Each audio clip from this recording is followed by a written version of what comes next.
parler de comment distribuer vos applications. On va parler depuis Git jusqu'au store de déploiement. Alors déjà, pourquoi j'ai choisi de faire cette présentation?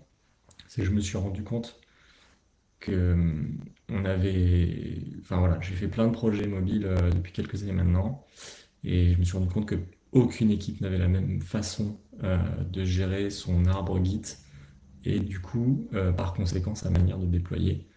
Les règles en fait de déploiement, que ce soit de la version développeur jusqu'à la production, n'étaient jamais les mêmes.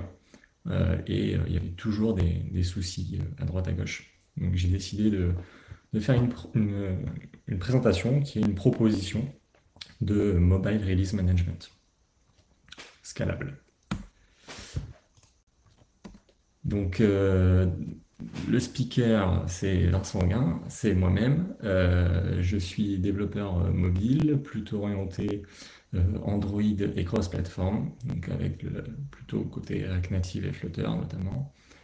J'ai aussi une expertise sur la partie CI/CD, donc que ce soit du on-premise, GitLab CI/CD ou des choses un peu plus managées comme Bitrise.io ou Buddy.works. Et j'ai également une casquette de product owner qui ne va pas trop m'être utile dans ce talk-là, pour le coup. Vous pouvez me retrouver sur LinkedIn ou sur mon GitHub /Vincent Roguin. Ok, donc j'ai divisé cette conf en deux parties. Une première partie où on va plus parler Git, donc qui va vraiment poser les bases de notre plan de distribution. Et une deuxième partie où là on va vraiment parler comment on distribue et sur quelle plateforme on distribue. Alors pour un peu plus d'interaction sur ce talk-là, je tente quelque chose qui s'appelle Mentimeter. Donc pour ceux qui connaissent Kahoot, bah, c'est un petit peu pareil. Dès que vous verrez cette slide-là apparaître, ce sera une slide quiz. Et donc vous vous mettez tout sur votre téléphone. Et je switcherai de présentation sur celle-ci. Et donc, vous pouvez vous connecter d'ores et déjà avec votre téléphone. Vous allez sur www.menti.com. Vous entrez le code qui est à l'écran. Ou alors, vous scannez directement le QR code si vous préférez. Et normalement, vous serez en attente. Et pour les premières questions qui viendront dans quelques slides, vous serez pareil. Voilà. Si vous loupez le code, vous inquiétez pas, sur toutes les slides, et le code reste en haut, donc pas de souci. Allez, je continue. Ok, première partie, on va parler Git, comment maintenir un repo clean et poser les fondations de notre release management.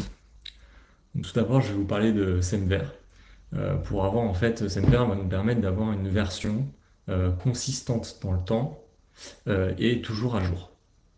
Donc ça va nous permettre de standardiser finalement notre numéro de version d'application, notre numéro applicatif, et ça va nous permettre de comprendre comment l'application évolue dans le temps. Savoir si c'est une application qui est en phase beaucoup de bug fix, si c'est une application qui est beaucoup en train d'évoluer dans la feature, si c'est une application qui a beaucoup de breaking change. On va pouvoir comme ça finalement savoir dans quelle phase est l'application, rien qu'avec un numéro de version et un historique de numéro de version. Donc si on entre directement dans le vif du sujet, donc Semver, l'écriture la plus basique, c'est quoi? C'est major.minor.patch. Donc vous avez un exemple en dessous. À chaque fois, je viens incrémenter en fait le numéro qui m'intéresse. Et donc pour le patch, eh bien, du coup, je vais passer de 1.1.1 à 1.1.2. Pour le minor, je suis en 1.0.3, je passe en 1.1.0. Je remets à 0 tout ce qui est à droite, en fait, dès que j'incrémente. Et pour le major, eh bien, si je suis en 1.11.4, eh bien, je vais passer en 2, je bump de 1, et je remets tout à 0 à droite, 0.0. Et donc, quand c'est que finalement je vais incrémenter ces numéros, eh bien, si je pars du major, le major, je vais l'incrémenter dès que je vais introduire une nouvelle feature, une nouvelle fonctionnalité majeure dans mon applicatif. Et majeur, ça signifie breaking change. Ça signifie en fait dès que l'application on va introduire euh, euh, quelque chose qui va, comment dire, lors d'une mise à jour, en fait, qui ne va pas être rétro-compatible avec la version précédente. Minor, on va l'incrémenter dès qu'on va dès qu'on va introduire une nouvelle fonctionnalité dans l'application. Et patch, on va l'incrémenter dès qu'on va effectuer un correctif, une optimisation ou un refacto de l'applicatif. Une écriture un peu plus complète de Semver, ce serait celle-ci. Donc on a vu qu'il y a le major.minor.patch et on peut rajouter optionnellement et indépendamment -preminor et plus meta. Donc ce sont deux éléments, deux particules de Semver qui sont importantes, dont on va tirer parti, surtout la preminor. La preminor qui va nous permettre en fait de préparer une nouvelle fonctionnalité. Donc concrètement, si on regarde les exemples en bas, je suis en 1.1.0 et je veux préparer la 1.2.0. Je suis en train de travailler sur une nouvelle feature, donc je vais bumper ma minor 1.2.0 et je vais rajouter une pré-minor parce qu'en fait ma 1.2.0 n'est pas encore live, elle n'est pas encore testée, validée, je ne suis pas sûr qu'elle est complètement fonctionnelle. Donc pour ce faire, je vais dire que c'est une pré-minor. On n'est pas encore en 1.2.0, on est en 1.2.0-rc.1, RC pour Release Candidate. Et donc, je vais pouvoir itérer maintenant sur ce pré-minor. Donc, ligne suivante, je suis en 1.2.0-rc.1, j'itère parce que je rajoute quelque chose, je fixe quelque chose, 1.2.0-rc2, et ainsi de suite. Jusqu'à ce que cette version me convienne, et éventuellement, je pourrais passer en 1.2.0 tout court. Je vous ai mis un petit exemple de méta également. Méta, je suis en 2.0.0 par exemple. Et je veux rajouter un méta sur la 2.1.0 plus foobar. Par exemple, un variant, si je fais une application marque blanche, ce genre de choses. Donner un peu de contexte, c'est un peu plus rare, mais ça peut avoir du sens. Allez, on va tester notre premier métier de ce pas. Donc je vous invite à vous mettre sur votre téléphone et on va démarrer la première question. Ok, allez, on a 19 participants pour le Menti. Je lance le Menti, c'est parti. Donc la question c'est quelle version respecte Semver parmi les 4 listées ci-dessous?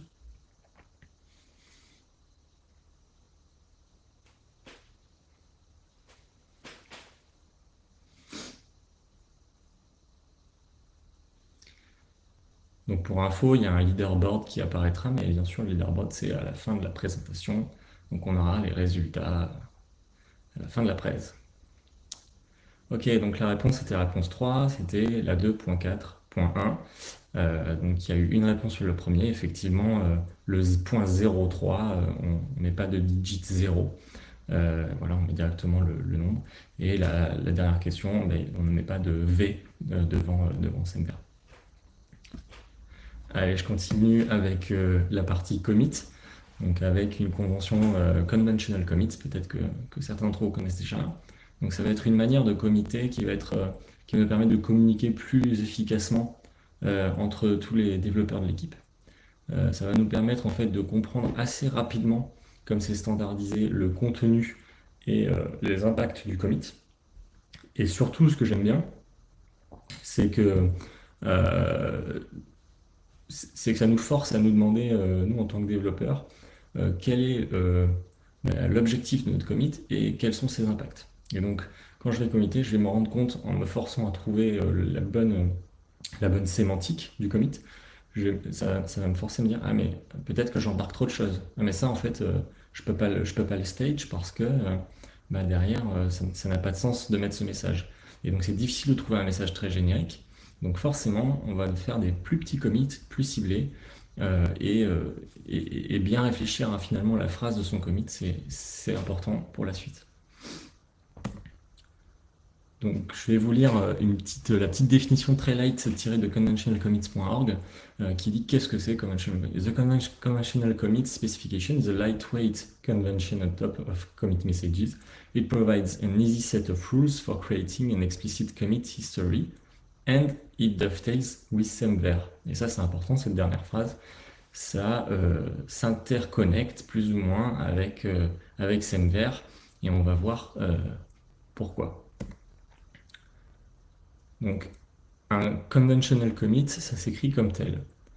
J'ai un type euh, qui va définir quelle est la nature finalement de mon commit.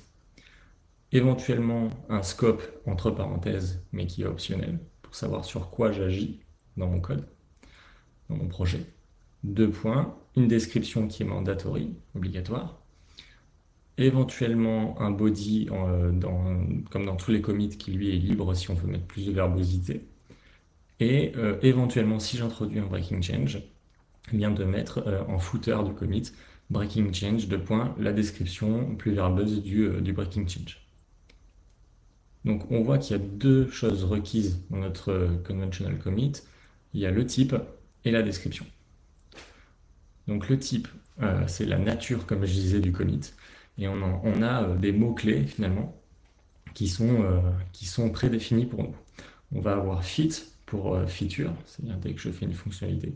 Fix pour un correctif. Core, c'est les corvées, donc dès que je vais agir sur finalement mon projet en lui-même, ça peut être un script, de l'organisation de dossiers, etc.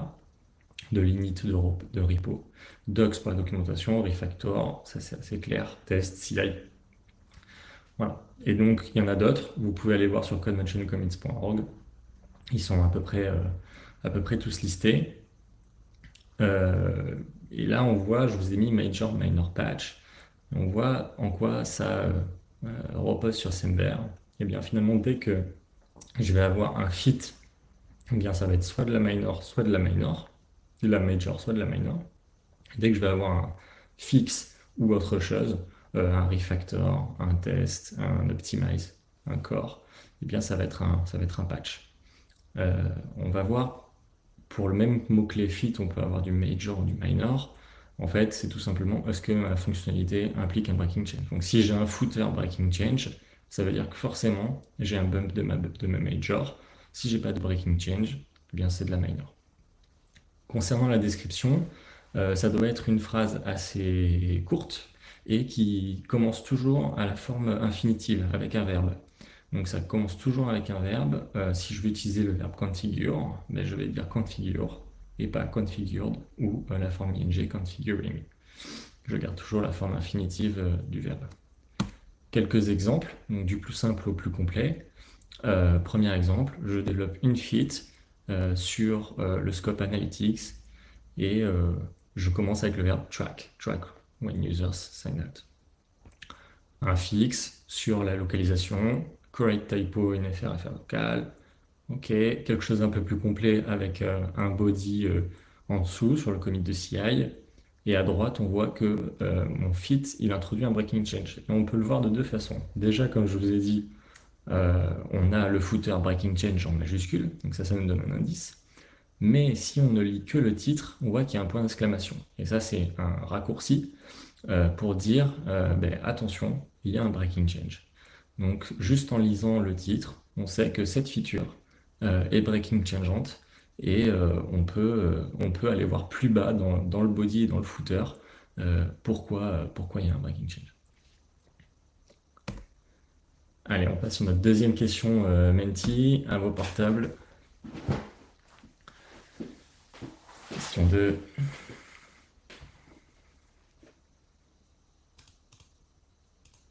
Hop. Allez, c'est parti. Je lance le Menti. Donc, vous pouvez rejoindre en cours de route pour ceux qui auraient loupé le début avec le code en allant sur menti.com et avec le code 20 47 46 56 en haut de l'écran, c'est affiché. Donc la question c'est quel commit est rédigé correctement, sous-entendu quel conventional commit est rédigé correctement. Vous avez trois propositions, il n'y en a qu'une seule de correcte.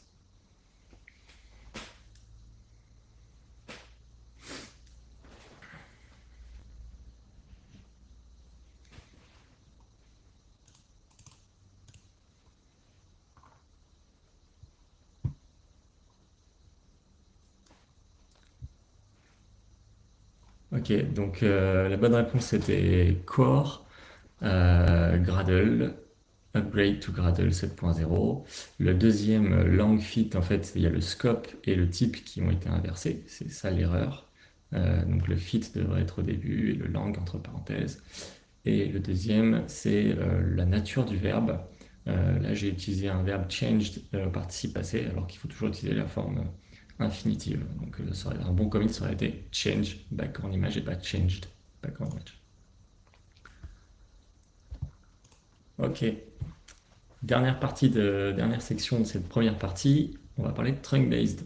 Donc qui va nous permettre d'avoir un repo un peu plus clean et un peu plus simple à gérer en redonnant en fait le rôle principal de la branche master ou main en tant que branche principale, ou souvent avec du git flow, mais finalement le rôle principal c'est plutôt la branche develop qui va l'avoir.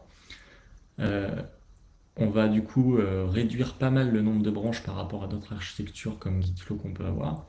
Et de facto, ça va nous réduire le nombre de conflits manuels à gérer, de résolution de conflits manuels à gérer. Ça va avoir tendance aussi à nous forcer à itérer de manière plus rapide, mais avec des plus petites pull requests, ce qui va un peu plus dans la logique agile également. Donc c'est intéressant. Donc pour vous parler de Trunk-Base, je suis obligé de faire un petit point sur le rebase. Voilà, je pense qu'on a tous sué à un moment donné ou un autre dans notre carrière avec le Git Rebase. Je vous fais un point très simple, je ne vais pas rentrer dans les détails, mais juste pour qu'on soit tous alignés sur ce que c'est. Donc ça, c'est une branche, Git, main en bleu, et j'ai une feature en rouge, une branche de feature, qui est partie de mon deuxième commit de main. Cette branche n'est pas rebase sur main. Pourquoi? Parce que on voit bien qu'elle elle ne part pas du dernier commit de main, elle ne prend pas base sur le dernier commit de main. Donc elle n'est pas rebase sur main, on va dire. Contrairement à cette architecture-là, à cet arbre-là, où là j'ai ma branche main, et on voit que ma branche rouge maintenant, elle prend bien elle prend base sur le dernier commit de main. Donc elle est dans la continuité du dernier commit de main. Et donc là, on va parler d'une branche qui est rebase sur main. C'est important pour la suite. Ok, donc finalement, l'architecture trunk-based, ça va donner ce genre de choses. J'ai une branche main, et dans la continuité, je tire une branche en vert, par exemple, myFitRebased, et qui va continuer, qui va vivre sa vie. Mais je vais avoir éventuellement une branche rouge, not rebased, sur mon troisième commit. Donc elle va vivre sa vie, mais quand je vais vouloir en fait la merger sur main, eh bien, je vais faire une pull request de cette branche rouge à main, et cette pull request là, il va falloir qu'elle soit, ma branche va falloir qu'elle soit rebased, il va falloir que je la mette au même niveau que mon dernier commit de main. Pourquoi? Parce que le trunk base en fait n'accepte que des commits qui sont que des pull requests qui sont rebase sur main. C'est-à-dire qu'on va forcer notre topologie d'arbre Git à être linéaire, à être finalement juste des commits les uns à la suite des autres, sans plusieurs branches en même temps. Donc, je vais y revenir là-dessus avec un exemple plus complet, mais l'idée c'est d'avoir toujours une branche main avec les commits les uns à la suite des autres et des branches qui de temps en temps, qui sont éphémères, qui de temps en temps partent, se rebase sur le dernier commit, sont mergées à la suite d'une pull request et disparaissent. Donc voilà, donc en fait le flow classique de comment suivre le flow trunk-based, c'est je crée ma branche de main, de master, je fais mon implémentation, je commit bien, et j'ouvre une pull request ou une merge request. Une fois que cette merge request est approuvée, eh bien, je vérifie qu'elle est bien rebase. Je vérifie qu'elle est bien sur mon dernier commit de main. Elle prend bien base sur mon dernier commit de main. Moi, je conseille de squash and merge parce que finalement, notre branche, c'est soit un fixe, soit une fonctionnalité qu'on peut résumer en un seul commit. On n'a pas besoin d'avoir tout le détail intermédiaire. Et je merge sur main. Je merge sans merge commit. Alors ça, moi je préfère merger sans merge commit pour avoir juste finalement un commit, linéaire et non pas pour ceux qui savent, des petits, des petites, des petits arbres comme ça, là, des petites branches qui repiquent en permanence avec un message merge de branche machin sur main merge branche machin. Je trouve que ça sert à rien. Donc je préconise moi de faire sans merge commit. Et éventuellement, on va le voir, on va venir taguer dans notre arbre Git. C'est ça qui va être intéressant, les commits avec la nomenclature semver quand on va vouloir créer une release.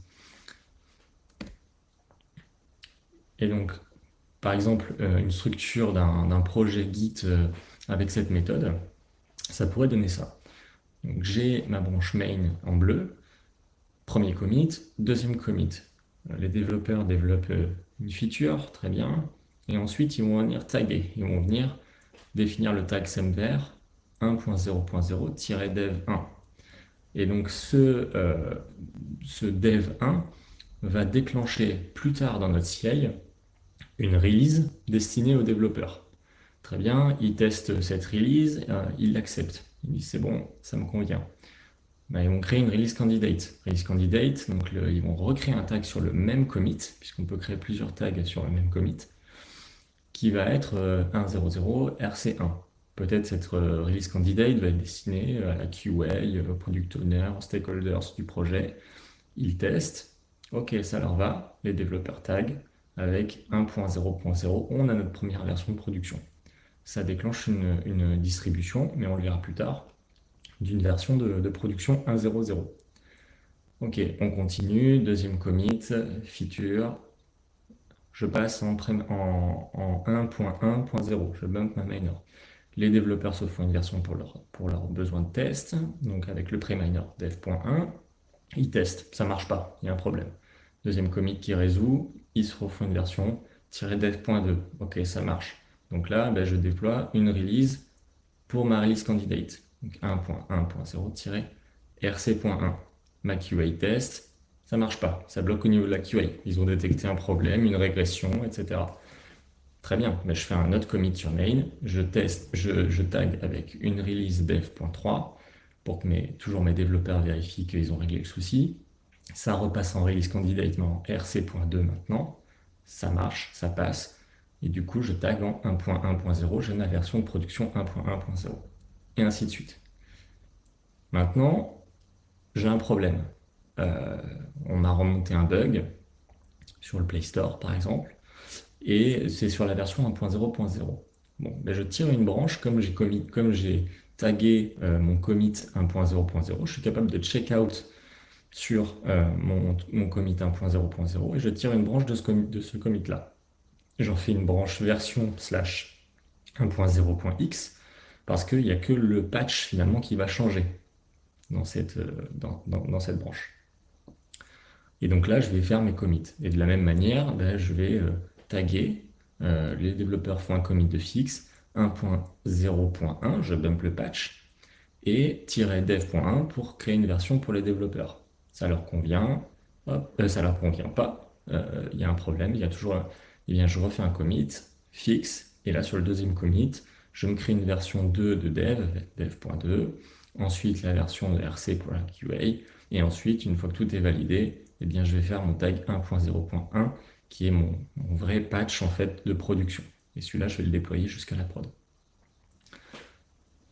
Voilà un petit peu comment ça peut fonctionner avec ce type d'architecture trunk-based couplée avec cette notion de tag. Ok, on continue. Rendez-vous sur vos portables pour la petite question sur le trunk-based sur le sujet. Donc, c'était la partie clairement la plus technique, je vous rassure, du talk. Sur la deuxième partie, ça va être un peu plus orienté distribution. Allez, c'est parti.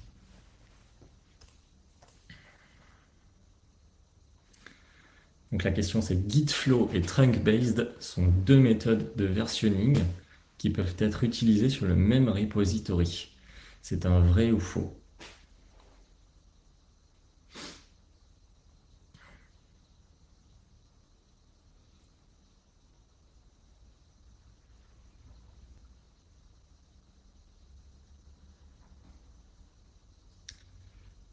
Et c'est faux, effectivement. C'est faux. Gitflow et Trunkbase sont assez opposés. C'est vraiment deux méthodes. Gitflow va avoir tendance à faire des branches en parallèle. Donc notamment une branche master et une branche develop, et avec des merges au fur et à mesure. Chaque branche va être identifiée comme finalement un environnement, alors qu'en Trunkbase, ça va être plutôt la notion de tag qui va définir les environnements. Ok, c'était pas une question facile, je vous l'accorde. Allez, on passe à la deuxième partie de cette présentation. Finalement, comment déployer sur les stores. Ça, c'est intéressant pour toucher nos utilisateurs. Je vais vous parler en premier cas workflow, parce que tout à l'heure, je vous disais oui, on tag et ça va déployer. Ok, mais comment? Eh bien, justement, avec les workflows ou les pipelines, pour ceux qui utilisent GitLab, finalement, une succession d'actions à faire dans une CI. Ça va nous permettre de build, de test et de publier l'application là où elle devrait. On va pouvoir construire l'application avec le bon environnement. Donc si vous avez des différents environnements, dev, staging, production ou même d'autres choses.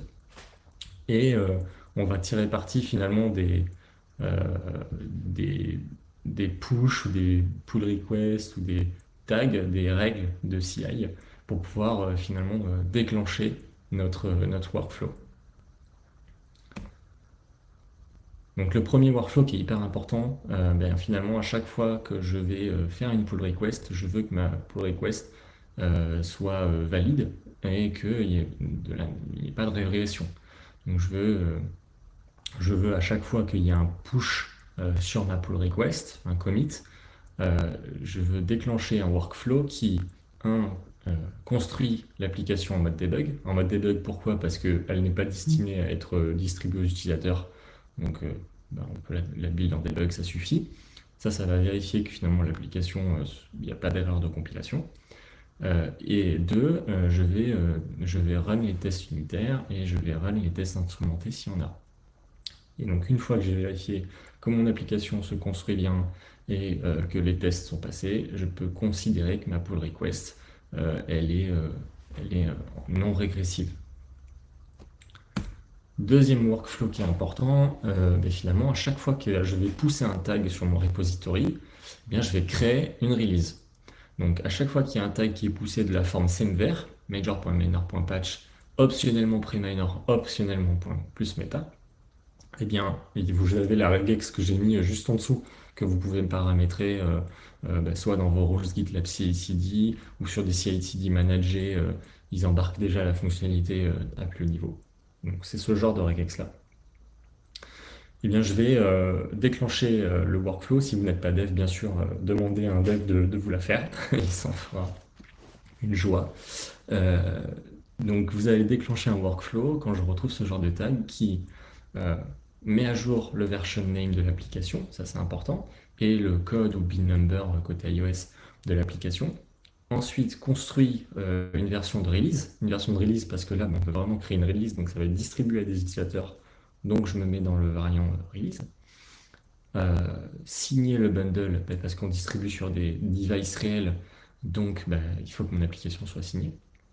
Et déployer sur un store. Dernière étape. Ah oui, donc sur l'étape 1, j'ai dit mettre à jour le version name et le code build number. Finalement, je mets à jour avec quelle valeur? Le version name, c'est le tag, et le build number, c'est le workflow ID. Donc, je crois qu'il y a quelqu'un dans le chat qui disait que sur la Play Console, le plus méta n'est pas pris en compte. Effectivement, donc si vous utilisez les méta, peut-être qu'il y a un petit tweak à faire dans votre CI pour que le version name ce soit le tag minus plus méta, voilà, pour pas être refusé lors de la distribution sur le store. Donc quelques exemples de tag. Si je tag par exemple un 1.0.0-dev.1, donc ça veut dire que je vais déclencher dans ma CI, je vais paramétrer ce pattern matching pour que ça me déclenche un workflow qui build sur le flavor, le scheme, en fonction de votre plateforme en dev, qui va distribuer sur un private store, ce que j'appelle un private store, mais ça je vais vous en parler après, et qui va cibler le groupe des développeurs uniquement. Pour un staging.1, ben on va construire avec le variant staging, donc l'équivalent de recette en français, distribuer aussi sur un private store, et on va cibler les développeurs plus les testeurs. RC.1, donc là c'est une release candidate, donc qui dit release candidate, ben, ça doit cibler la production, parce qu'on simule, finalement, on simule une version de production, mais je la distribue toujours sur mes private stores. C'est une version de production, mais qui n'est pas encore publique. Et là, je vais distribuer à mes développeurs, à mes testeurs, à mes stakeholders, donc mes parties prenantes du projet. Et enfin, une fois que je suis satisfait, je vais éventuellement pouvoir créer une version 1.0.0 qui, elle, va être vraiment mon variant production et qui va être distribuée non plus sur les stores privés, mais sur un store public et qui va cibler tout le monde, finalement. Donc là, j'ai mis target développeurs, testeurs, stakeholders, parce qu'on va le voir, on ne va pas directement publier en production, on va passer par les antichambres de la production des stores, à savoir TestLite et les tracks ouvertes, close testing, internal testing de Play Store. Mais ça, j'y reviendrai. Je vous ai mis un exemple de méta, par exemple sur 1.0.0, si je fais une application en marque blanche, eh bien, je peux très bien décider de déployer la 1.0.0 uniquement de mon variant foobar, par exemple. Allez, ça enchaîne. Question Menti. Avant-dernière question. Soyez bon, plus vous répondez rapidement, plus vous avez de points.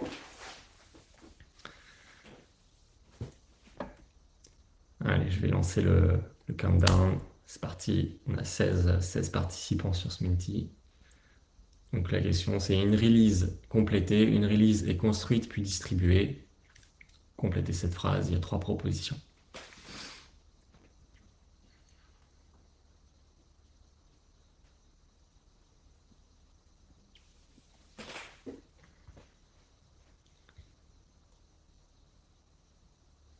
Donc je lis les questions un petit peu dans le chat, hein, notamment Denis, Justine, mais j'ai pas, on prendra le temps d'y répondre à la fin du talk, ne vous inquiétez pas. Et effectivement, c'est bien à chaque tag qui match Semver, donc à chaque fois que je fais un tag, il n'y a pas de sujet, c'est bien cette réponse-là. À chaque fois que je fais un tag, ça déclenche une release. Donc, tout à l'heure, je vous ai parlé de store privé et store public. On va s'attarder sur qu'est-ce que c'est que cette notion-là. Donc, un store privé, ça va être un store qui va nous permettre de distribuer une application, mais d'itérer beaucoup plus rapidement. Pourquoi? Parce que déjà, il n'y a pas de review de Apple, Google, Samsung, etc. Donc, pas de temps d'attente, finalement. Et on gère nous-mêmes les groupes de testeurs pour toutes les plateformes à la fois. Donc je crée mes groupes de testeurs, du dev à la QA, en passant par l'UAT, en passant par le product owner. Je fais ce que je veux et j'ai la main dessus et j'ai pas de temps d'attente. Donc ça c'est assez cool. Les plus connus, vous les connaissez sûrement, c'est Firebase App Distribution, Microsoft App Center, et j'ai mis un petit dernier qui est bitrise.io.ship, bitrise.io ship, que on utilisait pendant un temps Bitrise.io, et ils avaient une solution ship qui poussait, voilà, qui est honnêtement pas aussi poussée que Firebase et App Center, hein, soyons clairs, mais il faut savoir que ça existe. On peut avoir tendance à penser que TestFlight et la Play Console Internal Plus Testing, ce sont des stores privés. Alors effectivement, ce ne sont pas des tracks ouvertes au public, mais ce ne sont pas pour moi des stores privés. Donc pour tout ce qui va être release de non-production, ce n'est pas du tout des endroits où pousser des releases. On va se le réserver pour un autre use case. Les stores publics, cette fois-ci, ben, ça va être pour déployer de manière externe à nos utilisateurs finaux. Et ces stores ne vont contenir que des releases de production, avec le variant production. Donc ben, dès que j'ai un tag de la forme major.minor.patch ou éventuellement Et c'est tout en fait. D'ailleurs, c'est tout. Ou éventuellement avec une méta, mais jamais quand j'ai une pré-minor, je ne vais pousser sur ces public stores. Donc les deux plus connus hein, pour lesquels on développe souvent, c'est l'App Store côté iOS et le Play Console côté Android, avec, je distingue quand même deux canaux de distribution pour le Play Console, parce qu'on a la production et on a l'open testing ou la bêta ouverte, ce qu'ils appellent. Et pour moi, ça reste un canal de distribution, de production ouvert, l'open testing, parce que ça touche les utilisateurs finaux. Mais on ne va pas directement pousser. C'est-à-dire que quand je vais taguer dans mon arbre Git 1.0.0, ça va déclencher dans ma CI la création d'une version de release de production, effectivement. Mais cette APK ou cette IPA qui va en résulter, eh bien, je ne vais pas le pousser directement sur les canaux de distribution de production de mes stores, mais je vais d'abord passer par l'antichambre de la production, ce que j'appelle, c'est-à-dire TestLite côté App Store et des canaux internal ou closed testing côté Play Console. Pourquoi? Parce que ça va nous permettre en fait de tester avant que ce soit distribué aux utilisateurs exactement le même bundle, le même binaire si vous voulez, qu'on va promouvoir éventuellement à nos utilisateurs finaux. C'est-à-dire que si je faisais par exemple une version de production et que je teste une release candidate et je la valide. Et ensuite, je redéclenche un build qui me fait une version de production qui pousse directement dans l'App Store, admettons. Eh bien, peut-être qu'il n'y a pas eu de modification de code, peut-être qu'effectivement, il y a rien eu entre les deux de commit. Mais ma CI n'a pas construit, n'a pas build le même fichier, le même binaire, et donc potentiellement je ne teste pas la même chose que ce que mes utilisateurs vont avoir sur leur téléphone. Avec cette méthode, je suis sûr que ce que je déploie à mes utilisateurs finaux, c'est déjà passé par TestLite et je teste le même binaire, je teste le même bundle, la même application.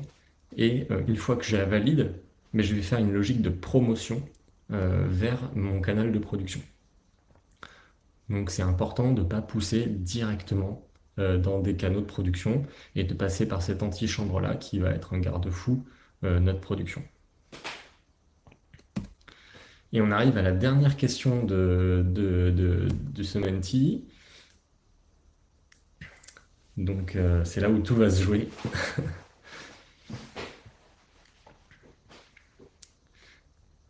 Allez, on a 18 joueurs et joueuses, 19. Peut-être un 20e, j'attends un 20e. Non? Bon, allez, ok, je lance. C'est parti. Donc la question, c'est pourquoi faut-il privilégier la logique de promotion vers la production? 4 choix.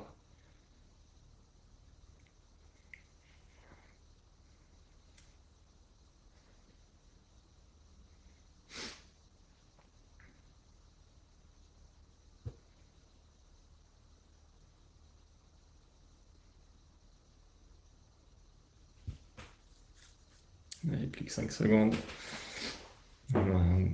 Une réponse peut-être qui n'a pas été répondue. 18 joueurs sur 19 qui ont répondu. Et effectivement, c'est bien ça, c'est pour tester exactement le même bundle que nos utilisateurs finaux. Donc ce n'est pas laisser le temps au store de Ready to Lab parce que ça c'est un peu hors sujet. De toute façon, ils vont prendre le temps de le faire et on ne peut pas trop agir là-dessus. Et ce n'est pas pour éviter de créer un autre workflow de build parce que on peut en créer autant qu'on veut. Ce n'est pas par flemme finalement de créer, c'est vraiment, il y a l'explication qui est de je veux tester le même bundle que mes utilisateurs finaux. Ok. Si je vous récapitule, un petit peu toute cette présentation, puisqu'on arrive au terme, suivre cette méthode, ça consiste en 4 étapes. D'abord, je suis la logique de trunk-based. Donc je vais faire des PR, je vais squash et merge sans commit en étant toujours rebased sur main. Ensuite, je vais bien committer en utilisant la méthode des conventional commits pour m'y retrouver dans mon arbre Git et être consistant dans le temps. Troisième étape, je vais taguer mes commits à chaque fois que j'ai envie de déclencher, de créer une release, à chaque fois que j'ai envie de distribuer une release.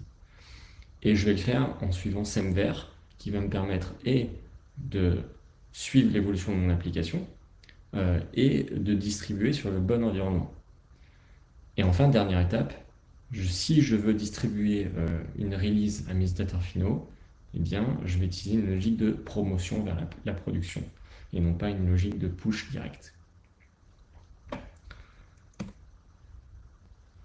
Ok, on arrive à la fin de cette présentation. Je vous présente le leaderboard pour le Menti. Roulement de tambour. C'est Jean Couscous. Jean Couscous qui a été qui est le premier. Bravo à Jean Couscous. C'est Jérémy Richard, je vois dans le. J'ai gagné le vélo. Alors je suis désolé, j'ai pas encore eu de dotation pour un talk, donc c'est pas le vélo, c'est la reconnaissance éternelle de cette track 2. Voilà, Jean Couscous, 338 points, bravo, bravo à toi. On félicite aussi la deuxième et troisième place, hein, Samir et Jocelyne. Bien joué à vous aussi. Et puis à tous les autres, merci d'avoir participé. On va passer maintenant à la partie un petit peu. Ah oui, s'il vous plaît, j'ai juste besoin, si vous pouvez me faire quelques feedbacks, vous n'êtes pas obligé, mais sur vos téléphones toujours. Voilà, ça me plairait pas mal d'avoir vos feedbacks sur cette méthode, sur ce que je vous ai présenté. Donc, super. Voilà, on voit en live un petit peu ce que vous pensez de ce que je vous ai présenté. Et puis ensuite, on va passer aux questions-réponses. Donc effectivement, comme vous disiez Willy, il y a deux manières de faire des questions-réponses. Soit vous pouvez monter sur la scène. Si vous préférez pas, vous pouvez aussi mettre des questions dans Mentimeter ou dans le chat et puis on y répondra. Voilà. Merci de votre contribution pour ce feedback et puis on écoute vos questions. Ouais, merci beaucoup Vincent, c'était top. Moi, je suis dégoûté, j'arrive même pas dans le top 10 de ton formulaire. Je t'ai pourtant demandé les réponses en MP, mais bon, t'as pas dû voir. Ouais, si j'ai vu, mais j'étais trop focus, désolé. C'est pas grave. Alors on avait une question, il y avait des questions, il faut que j'efface le chat de la conf d'avant, donc je vais te dire en gros, est-ce que ces formats advanced sont acceptés par les stores Apple Android? Ouais, effectivement, c'est une bonne question. Je crois que je n'ai pas la réponse. Je n'ai pas la réponse, honnêtement. Faudrait tester. Je pense que oui, il n'y a pas de raison. Mais effectivement, en fait, le pré-minor, je suis sûr que ça passe. Le méta, le plus méta, je n'ai pas de certitude à 100%, honnêtement. Ok. Et alors après, il y a une question de Denis. Est-ce qu'il y a un intérêt à créer des commits de merge des branches de features pour pouvoir plus facilement git bisect en cas de debug? Y a-t-il un intérêt à ne pas les faire? J'ai lu cette question, effectivement. Honnêtement, je sais pas, je n'utilise jamais Git bisect. Donc voilà, je suis pas, même si je vous ai parlé de Git, je suis pas un expert Git non plus. Et du coup, j'avoue que là, Git bisect, si quelqu'un a la réponse à sa question, éventuellement dans le chat, n'hésitez pas. Je ne sais pas exactement de quoi il s'agit. Je vois qu'il y a une question sur ton super outil là aussi, Menti.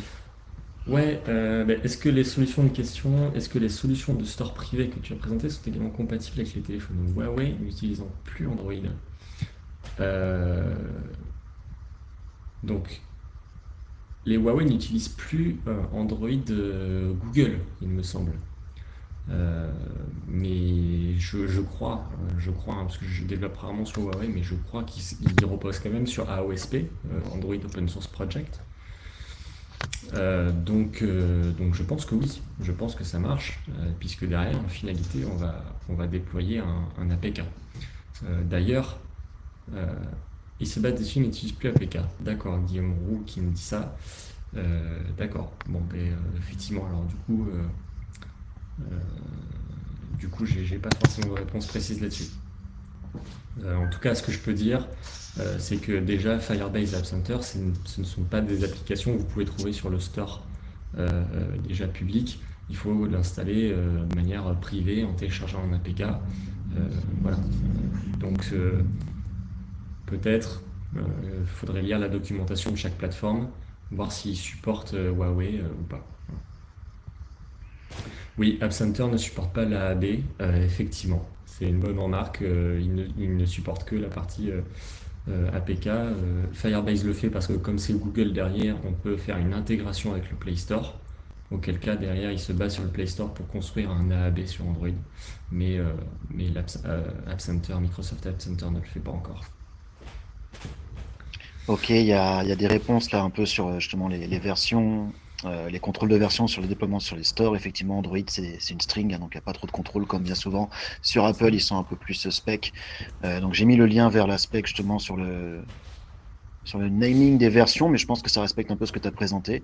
Il y avait une question plus haut d'Anthony. Tu as mentionné Bitrise, Buddy, GitLab CI.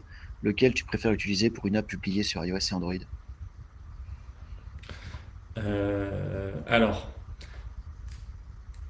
hum, je, si vraiment je n'avais pas de contraintes du tout et que j'étais très libre de choisir, je choisirais actuellement Buddy. Je trouve qu'il y a une vitesse d'exécution et une gestion du cache qui est incroyable. Euh, En tout cas sur Android. Sur iOS, ils sont un peu plus en retard parce qu'ils ont moins de plugins directement, moins boilerplate. C'est plus les lignes de commande Xcode directement à la main ou alors du Fastlane. Sur Android, ils sont très au point. Donc pour Android, je dirais Buddy. Si vraiment il y a la contrainte d'avoir iOS plus Android, je dirais que pour l'instant, Bitrise.io est le plus simple. Et si vous êtes chaud, eh bien, GitLab CI/CD, vous faites ce que vous voulez. Donc finalement c'est mieux, mais il faut avoir une connaissance un petit peu DevOps. Ok. J'ai une question, pourquoi ne pas faire les release candidates sur les antichambres? Eh oui, c'est une bonne question. En fait, vous faites ce que vous voulez. C'est-à-dire que l'idée de la release candidate, c'est une release candidate, mais qui n'a pas vocation à être distribuée. C'est une candidate. Voilà. Donc c'est une candidate, et donc c'est une candidate à être testée. Euh, c'est notre version de production, mais interne, si vous voulez. Quand je vais faire une version qui est non release candidate, une 1.0.0, bien là, je vais les mettre dans les antichambres test flight parce qu'elle a vocation, elle, à être déployée jusqu'à la production. Une release candidate, elle a vocation à s'arrêter à un moment donné, puisque je vais devoir retaguer mon commit pour créer une version de production finale.